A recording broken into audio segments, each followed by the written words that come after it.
What? Tyreek Hill is a Dolphin now? This is ridiculous. This offseason has been absolutely insane. Probably the most eventful offseason ever in the NFL. I don't even think it's that much of a debate anymore. You have two top 5 to 10 wide receivers on the move. The greatest quarterback of all time. Retiring and then unretiring. Another top 10 quarterback getting traded. You get a multitude of other quarterbacks being traded. You get Pro Bowl and All-Pro players switching teams like it's going out of style. Like, what the actual heck is happening? But let's zoom back in here and talk about the Dolphins trade for Tyreek Hill. And for Tyreek Hill, I don't see it. I just don't see it. Unless he's just trying to chase the bag, or he knows something about Tua or their head coach that I don't, then I don't get it. I just don't.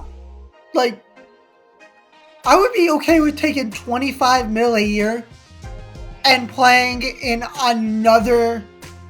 for another team rather than take $30 million and play for the Dolphins. Because you're not going to be competing for anything unless Tua gets drastically better. You're just not. You're the only weapon on that team, which I guess is a good thing if you want to get your stats up. But in terms of rings, postseason success, that's not going to happen. I just don't see it for Tyreek Hill. I don't see the appeal. I guess he likes Miami. Is the only thing I can think is he'd rather just live in Miami than Kansas City, which I guess I get, but I don't know how that's worth downgrading from Patrick Mahomes to Tua Tagovailoa, especially when your biggest thing is you're a deep threat receiver, and Tua Tagovailoa is not a deep passer. He's an intermediate to short passer with extreme accuracy, but he does not have the ability, I should say, to get over the top and to deliver the ball accurately. His ceiling is low. You're asking him to throw it over 40 yards, 30, 40 yards, accurately, consistently. He just can't do that. It's just impossible for him unless he improves. And I don't know what's going to happen then. Tyreek Hill's going to adapt his game so that at the end of the day, Tyreek Hill can become more of a possession receiver, which would be a good progression to see. Does he just want to dominate the ball, be a Devontae Adams type last year where he was literally the only receiver that his quarterback trusts? Maybe. Maybe that's what he wants to do. But I just don't get it. However, on the Kansas City Chiefs side, this is horrendous. First off, you weren't able to keep Tyreek Hill, which I understand. He wanted a lot of money. But you should have gotten a player back. You're not in draft pick mode. You're not in rebuild mode. You're in win now mode. And you now are down a receiver. You don't have a number one receiver anymore. Yeah, Travis Kelce is Travis Kelce, but that's not enough. Especially when your division is the hardest division in football.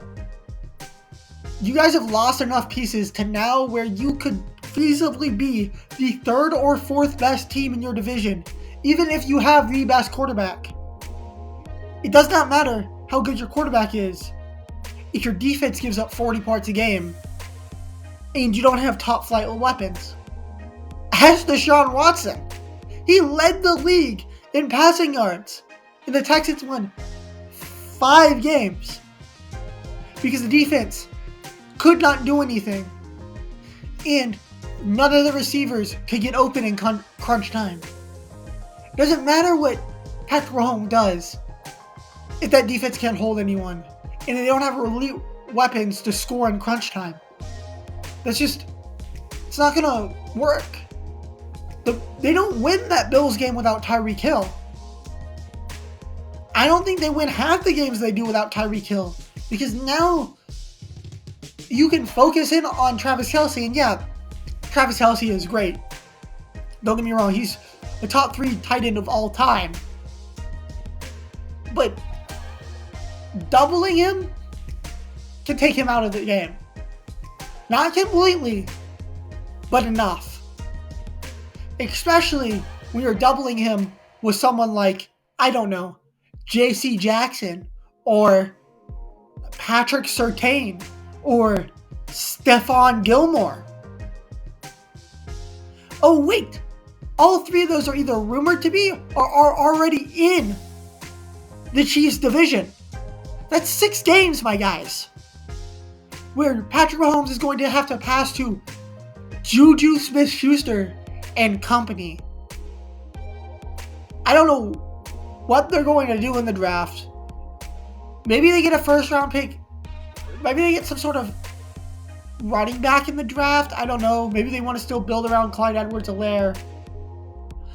Maybe they try to take a flyer on a receiver, but we all know that doesn't work out all the time. So I don't see the plan here for the Kansas City Chiefs unless they can somehow get Michael Thomas from the Saints.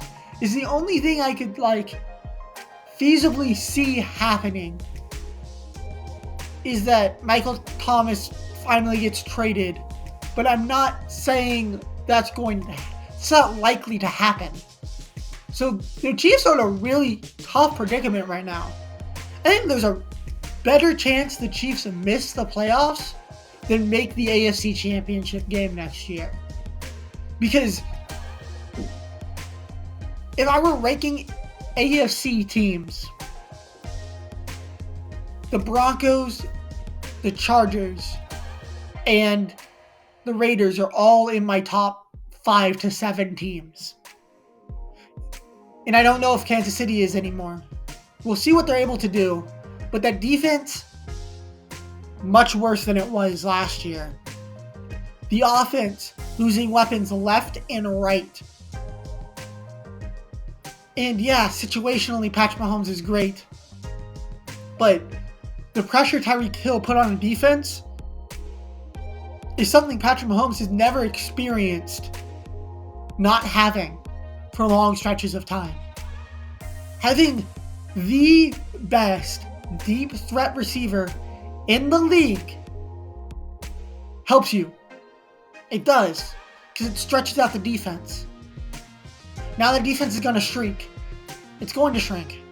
Because unless Mecole Hardman can become a great deep threat, he's a decent one right now, but he has to be great. Because if he's not, the defense is going to shrink, the field's going to shrink, and Patrick Mahomes is going to wonder where all that space went. And that space was created because of Tyreek Hill.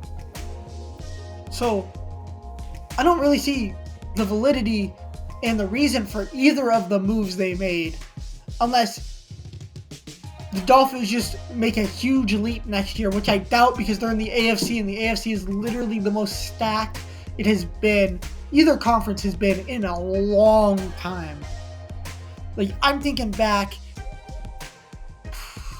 yeah, I can't really think of a time where I'm like, okay, because if I'm thinking about it, we're saying if Deshaun Watson doesn't get suspended, which I'm not going to talk about the off-the-court stuff, it's not my thing, but if Deshaun Watson doesn't get suspended, that's 2 teams from the AFC North in the Ravens and the Browns, 3 teams, the Ravens, the Browns, and the Bengals, all have a realistic Super Bowl chance.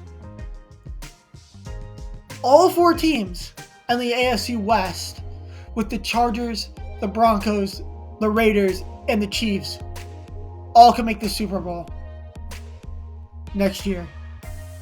Guys, that's 7 teams in 2 divisions. I didn't even touch on the AFC South, which I don't think anyone from there can make the division, can make the Super Bowl. But then you have the Bills too, who could make the Super Bowl. And then you can count, even though the Patriots definitely got worse, you can't count them out as a dark horse. But even then, you have 8 teams that can make a realistic Super Bowl run, and only 7 playoff spots. What? Anyway, this is going to be a crazy season. This gives me very much NBA vibes with how much movement is going on this season. I'm so excited to watch next season, and I'm so excited to see how teams attack the draft this year with so much player movement. Thank you so much, Smash fans, for listening. And without further ado, PD Smash signing off.